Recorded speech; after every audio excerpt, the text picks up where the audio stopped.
Hi, it's Linda Kahn here with Wisdom Warrior Women. My question for you today is, where do you drop into passivity, into this non-action, or opposite of that is keeping busy, but there's no feeling of satisfaction? And behind that, my question is, what are you avoiding? Now, when something really bugs you about somebody else, the place to look for your discomfort is actually inside of you. Who wants to hear that, right? But on the other hand, what a great alarm system to have. It lets us know what we need to clear up in our own body, mind, and spirit. And Ho'oponopono is such a simple, clean way to do that. In this episode of Clearing a Path to a Wisdom Warrior Woman, I'm focusing on passivity, that quality of kind of letting go, non-decision, being a leaf just blowing in the wind. So here's a little background, how this came up for me. So last week, my partner got a call from somebody in his family saying they were coming for a visit. Oh, okay, when? And he says, they're leaving tonight and will be here tomorrow. Now, this included this man's wife, who I met, I don't know, years ago at some wedding, so I didn't really know her, and her 20-something-year-old son. Now, my partner hadn't seen or heard anything much from this person for nearly 3 years. So first of all, my internal chatter kicked in. I just can't believe that people think this is okay to call up and just say they're coming the next day, expecting to be welcomed in, not even asking what our plans are, blah, blah. Kind of went on like that. And then, so flipping to the other side from that self-righteous pissiness to feeling utterly guilty. Like, what's wrong with me? I'm not generous enough. I should just be welcoming. And, so going back and forth around that. Now, I would say this is not uncommon here where I live at all. Family is a big deal. No matter what, you adjust, you shift around, you make room. So yes, they came. And yes, we enjoyed their company. I mean, it was fun. We caught up on conversations, had a nice dinner together. They went off on their own the next day, did shopping or what have you. And the following day, we were sitting around trying to figure out, well, what do you want to do? What might you be interested in? Where would you like to go? And the response was, up to you. Essentially, you're in the driver's seat. You take charge. We have no idea. And we're not even going to give you a clue to help you out. Something in me just exploded internally. I was so very irritated at this extremely common attitude here and that phrase, up to you, tercera, in this language where I live. It just, this utter passivity of not saying what you want, not knowing what you want. And of course, underneath that is the feeling like you have no right to know those things. And you have no right to having them, even if you did know them. Life happens to you, and you just get used to it.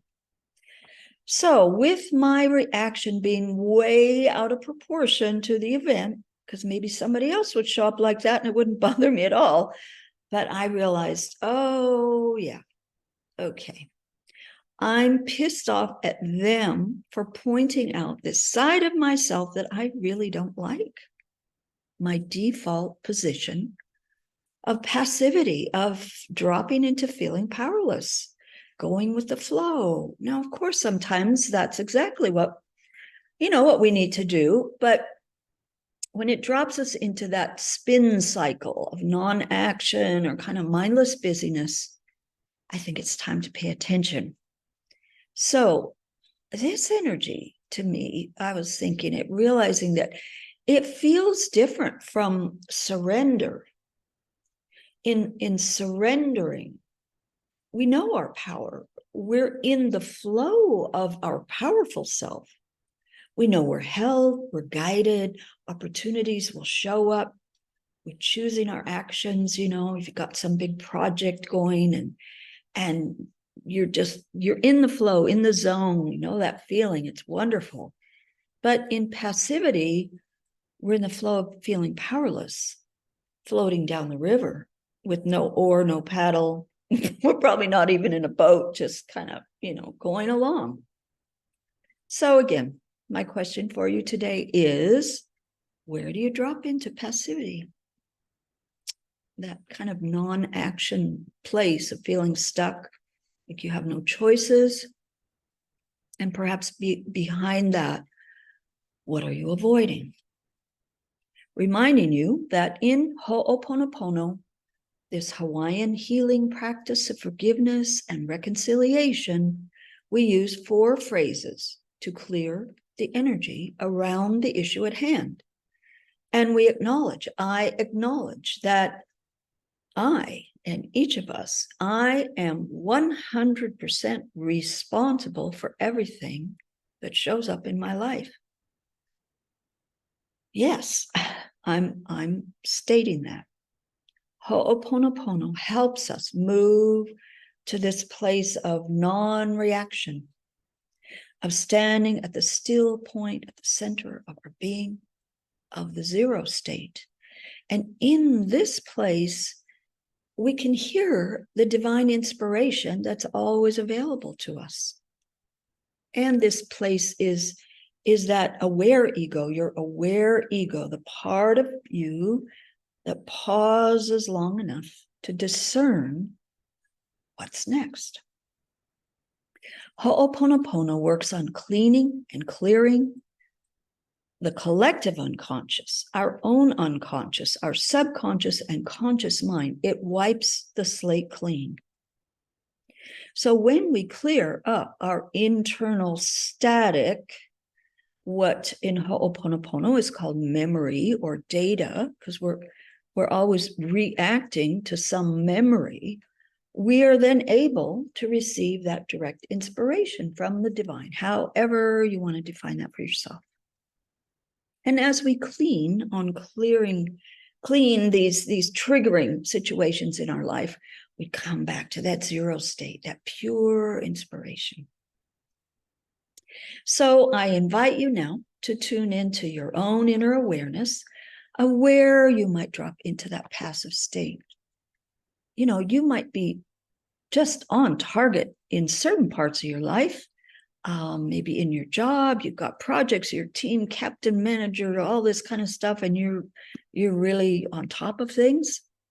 But for sure, there are some parts of your life where you're not as confident, where you're unsure. Maybe in your relationship, you drop back into this kind of passive role. So I'm just inviting you, you know, where do you drop into that passive state and you feel powerless to make choices? So let's explore this further. Follow along with me and use your own words to match your own life and where this is affecting you.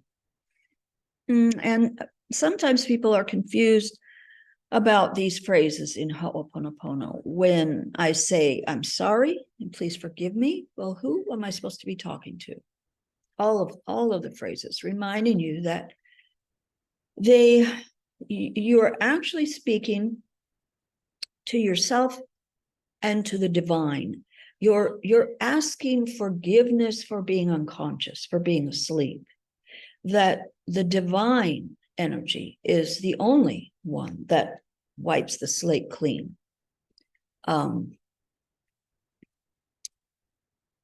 We are the spark of the divine. We're that energy of the divine in manifest physical form. We wouldn't be here without it. So we speak to the divine and we offer up this garbage that is there that needs to be cleaned. So let's begin, and inviting you to close your eyes if you'd like, or just get centered inward. Take a couple breaths, natural rhythm, just find that rhythm. Take a few breaths and feel yourself really grounded, really sitting on the chair, and you're present inside your body. follow along with these words, or, make up your own as they fit your situation. Let's begin. I'm sorry. I'm so sorry. Please forgive me. I'm sorry for forgetting that I am always connected to you, the divine. I'm sorry I let myself get lost sometimes in feeling helpless, in feeling powerless, in giving up my power to choose, in thinking I have no right to know my own heart, in thinking I have no capacity to know my own heart. I think I have to do this life thing all by myself. And then, of course, I feel powerless. How could I not? I separate myself from you, that divine flow of energy, of life, and then wonder why I'm so tired, so exhausted, so frustrated, so pissy and angry when somebody else dares to show me my deep pattern around giving away my power to choose. So I'm sorry. I'm sorry. Please forgive me. Forgive me for sleepwalking through my life sometimes. Forgive me for cutting off my connection to you.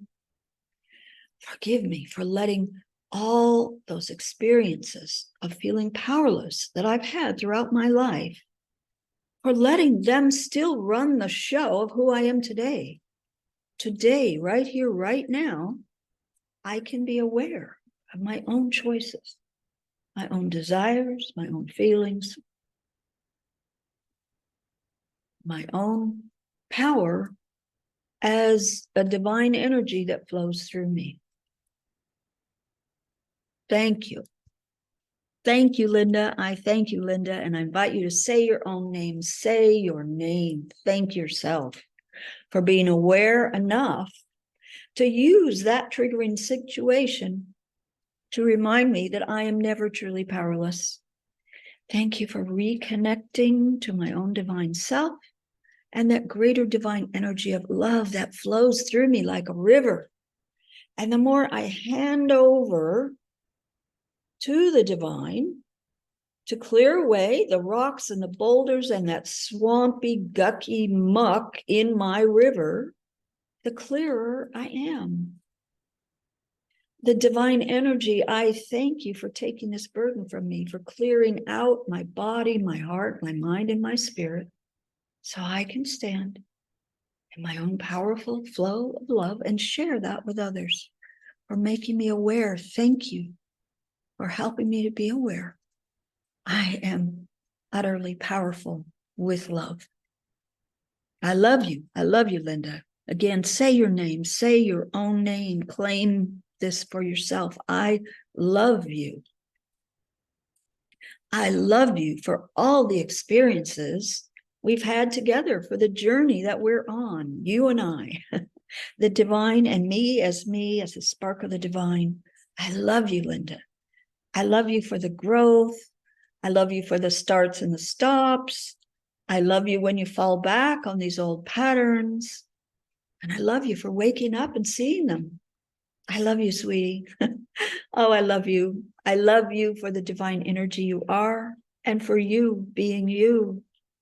All of you, all the parts of you, all the parts of you. I love you. Thank you. I'm so sorry. Please forgive me. Thank you. I love you. I love you. Okay. So that's it for this session of Wisdom Warrior Woman and using Ho'oponopono to clean out our gunk. And I invite you now to connect with me through the link below to see how we might work together to further your path to becoming a Wisdom Warrior Woman. That's it for now. Bye.